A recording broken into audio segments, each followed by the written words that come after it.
What's going on, guys? We're back today with another Subi Shaves video, and we're going to be doing a razor cleaning workshop. I'm really excited because I keep getting asked, how do I clean my razors? And today I want to show you how I do it. I've got this flat bottom new. Look at this handle. It is absolutely gross. It's disgusting. It's got all sorts of things built up in the hollow part of the handle. And look at the case. Just look at it. It's absolutely pretty disgusting. It's gross. It's grimy. The head cap and the base plate have lost their shimmer and their shine due to soap scum buildup. It's definitely needing some cleaning. And so what we're going to do is we're going to just set our parts aside. I just wanted to show the blades. They were kind of cool. And then we're going to set these. We're going to show you guys what tools you need to clean things up. You're going to need a toothbrush, some Dawn dish soap, and you're going to need a little bit of vinegar. The vinegar is going to be absolutely critical here. Then we're going to grab a little bit of isopropyl, which is going to help us disinfect our razor pieces. So I'm going to be using baggies today. It's a trick that I use to keep cleanup and make it very simple and easy, and then nothing gross is ever getting in your ultrasonic.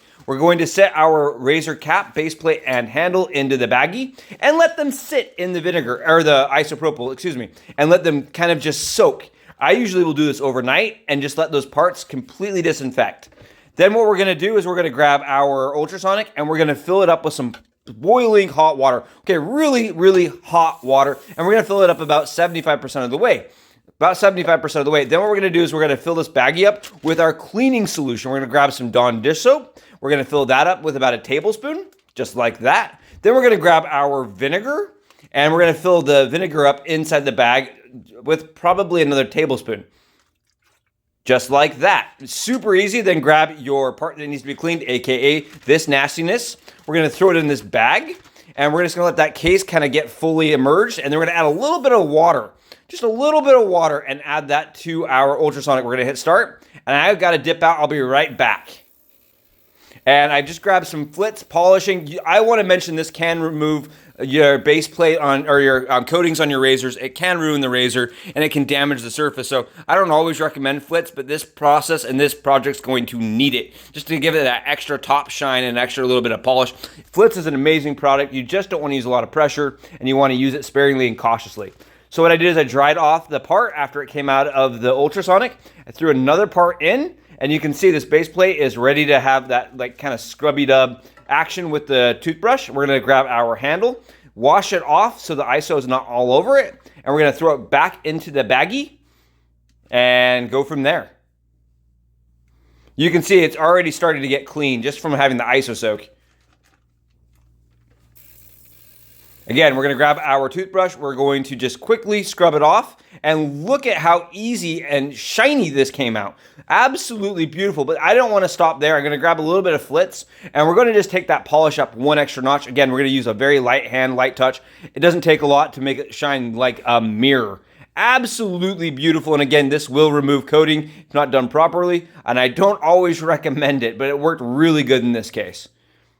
Again, we're going to hit stop on the ultrasonic and grab our part out. Again, you're letting these set for about 30 seconds a piece, even though I'm using a little bit of a speed up magic trick on the video. We're going to use our toothbrush, scrub off that handle a little bit, make sure all the vinegar and solution came off. And then we're going to grab our flits, and we're just going to scrub it up a little bit, just very lightly, polishing the handle and getting rid of anything extra. You can see we're still getting some grime off. Not a whole lot, but take a look. This is the kind of shine and shimmer. Oh, so good. So easy. And if you haven't yet, go below and hit that smash on the sub button and the like button for me. If you guys would just subscribe to the channel, it would help me a ton, especially if this helped you or you found it interesting today. We just took a razor from 1946 that was absolutely disgusting, and we made it look brand spanking new. Now we're going to set all the parts aside and just kind of do a final wipe over. You can see this box actually has a green luster to it now. It actually has a green luster. Before I thought it was brown. Now it's kind of greenish black. Very interesting considering it's a service set. That makes a lot of sense. Again, just grabbing a toothbrush, doing a final once over on that base plate. Or the top cap, excuse me. This is the top cap. And there you go. Look at this shine and shimmer here. It's absolutely beautiful. You guys seeing this? It's back to life. It is ready for a shave. I'm going to assemble it for you and take a look at the results. They speak for themselves. Ow, it looks good. I just can't say enough about how easy the process is, how simple it is, and how it can restore a razor to being ready and shave worthy. Oh, look at this thing. no shine before, and now it looks like a mirror. Super easy, no abrasive chemicals, no issues, and everything assembles right back to the way where it should. Just no more gunk and grime inside of there. Shiny and shave ready. Let's get this thing loaded up with some blades and get a shave.